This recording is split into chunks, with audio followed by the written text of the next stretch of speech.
This is a testimony to the persistence, to the resilience, to the stamina, to the strength, to the stubbornness, and I mean that in a positive sense, of the greatest president since Abraham Lincoln, Donald J. Trump. It is also a testimony to the hard work of the greatest grassroots political operation ever put together in the history of the nation, driven by men like Charlie Kirk and Scott Pressler, and yes, my friend Cliff Maloney. Donald Trump has staged the greatest single political comeback in American history. Yes, it is true that the 1972 victory of Richard Nixon was greater and more sweeping, but Nixon was not just facing a political campaign. Donald Trump faced down a tsunami of lawfare, the illegitimate use of our criminal justice system to damage his candidacy, an endless torrent of lies about January 6th, but he had the grit and the gumption and the courage and the fight to bring his case to the American people, and they didn't buy it. They bought a vision for a stronger, more prosperous America. Donald Trump and his associates were subjected to the greatest single dirty trick in American political history.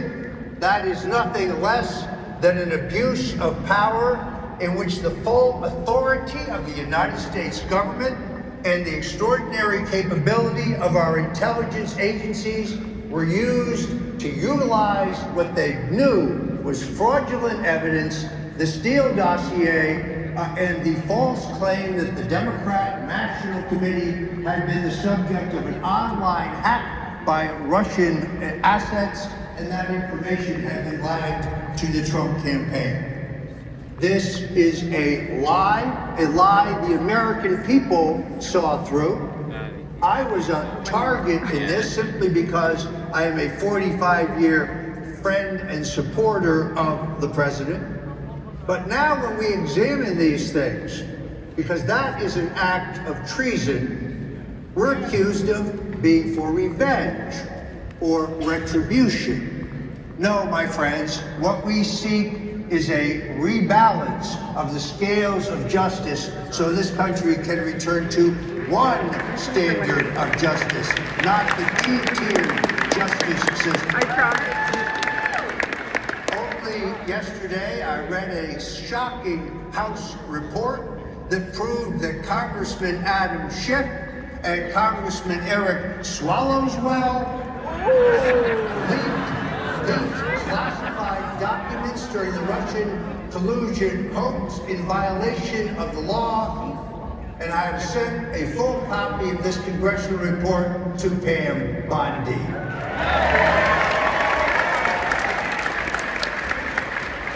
If it's Schiff, Lushin. This election was not just a personal triumph for Donald Trump and the America First agenda. It was the beginning of a mass, great political realignment. It is a realignment where Republican and Democrat, in all honesty, no longer matter. That is not the divide in Washington. The divide is between an entrenched political establishment that until 2016 dominated both parties and outsiders like Donald J. Trump, J.D. Vance, and Robert F. Kennedy. This is a realignment in which those who favor endless war, where our inherent national interests are not clear, who would censor our free speech, not only on the internet, but in all mediums, and who think it is fine for Big Pharma and Big Food to do anything they want as long as profits are fat. While at the same time, common sense Democrats and independents, Democrats like Robert F. Kennedy Jr. and Tulsi Gabbard, who is now a Republican, and Governor Rod Blagojevich, and those who favor common sense, who want peace, who support free speech, and think it is important to find out why Big Pharma and Big Food are poisoning our children. That is the great fight, and that is the source of the great realignment. This is a realignment like we had in 1932, which manifested itself in 1936. Until 1932, a majority of African Americans voted Republican, 52. Then I would say this is also very much like the realignment of 1968. That is a realignment in which white Southern Democrats and blue-collar ethnic Catholics in the Northeast and the Midwest elected Richard Nixon, although in a three-way race, but eventually a realignment that manifests itself in the election of one of our greatest presidents, Ronald Reagan. Now, liberals and academics have sought to denigrate the presidency of Ronald Reagan, but he was among our greatest presidents. He returned us to the policy of peace through strength. That is the same policy as one of our greatest presidents, Dwight Eisenhower. This is the policy adopted by Donald Trump. We had peace in the world. We had no new foreign wars because our foreign adversaries understood in Donald Trump they had a tough man who did what he said and said what he would do. And he believed in strength and unpredictability as a deterrent. And then, post-Reagan, unfortunately, our party was hijacked by a Wall Street country club wing. They gave us endless foreign war, they gave us massive debt and spending, and they gave us the invasive Patriot Act. We then nominated a succession of weak candidates. I speak specifically of Mitt Romney, a man who begged Donald Trump for his endorsement to get into the U.S. Senate. And then, just as his father, George Romney, knifed Barry Goldwater in the back, he knifed our president in the back by voting for his impeachment. So to Mitt Romney, I say, Judas, be gone.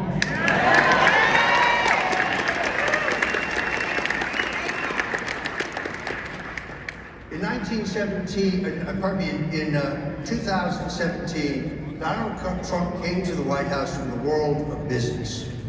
And he quite reasonably thought, well, there are two groups, the Republicans who are for me and the Democrats who are against me. He learned in his first term that there was a permanent political establishment and that many Republicans sought his removal and destruction from the moment he came down that golden escalator. And that is why today he is a much wiser president. It is why he will be an even greater president in his second term than he was in his first term. It is why he has given us appointees like Kash Patel to the FBI. It is why he has given us nominees like Pam Bondi to be Attorney General of the United States. It is why he has given us, yes, nominations of four-term Democrat Congresswoman, Lieutenant Colonel in the U.S. Army Reserve, and true American patriot, Tulsi Gabbard.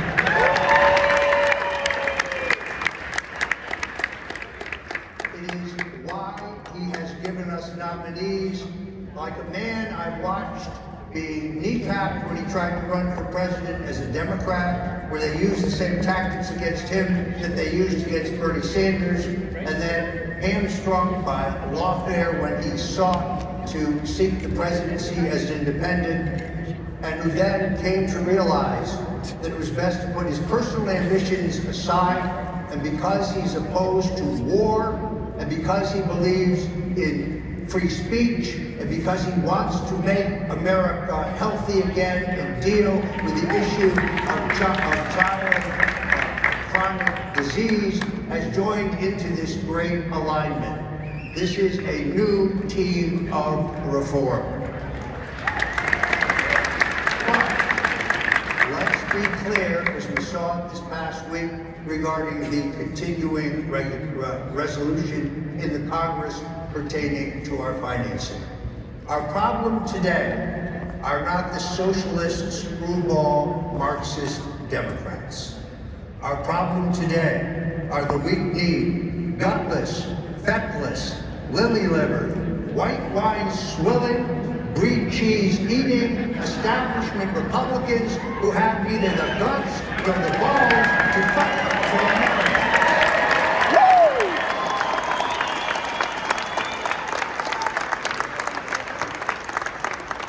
My friends, one man can make a difference. One person can make a difference. I point out to you today with us a man who had never been in politics. He was an entrepreneur, a businessman, concerned about creating jobs. But then he put a sign on the roof of his factory in New Amsterdam, New York, that said, "Vote for Trump." It was the largest sign in the United States to say so. And the Democrat mayor of Amsterdam, New York, sought to put him in jail for exercising his First Amendment right. He is now awake and in the fight. I refer to Anthony Constantino, who is now seeking the seat that will be vacated by Elise Stefanik, another one of President Donald Trump's greatest appointments.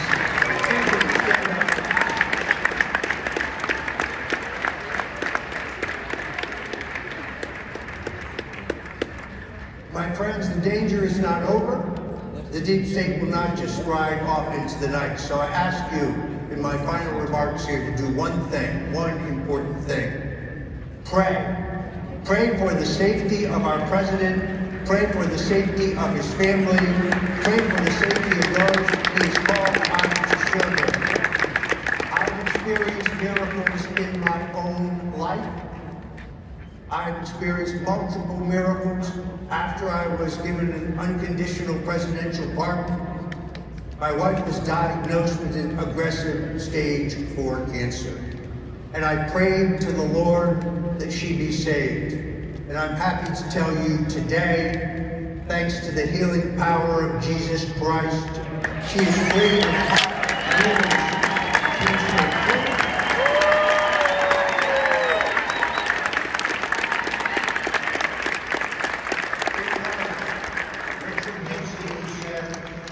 A man is not finished when he is defeated. He is only finished when he quits. My friends, he also said, the greatness comes not when things go always good for you, but when you suffer some defeats, some setbacks, you take some knocks. Because only until one has been in the deepest valley can one appreciate the highest mountaintop. In the fight for freedom, in the fight for our Constitution, in the fight for our way of life, my friends, neither Donald Trump nor yours truly, Roger Stone, will ever quit in that fight. God bless you.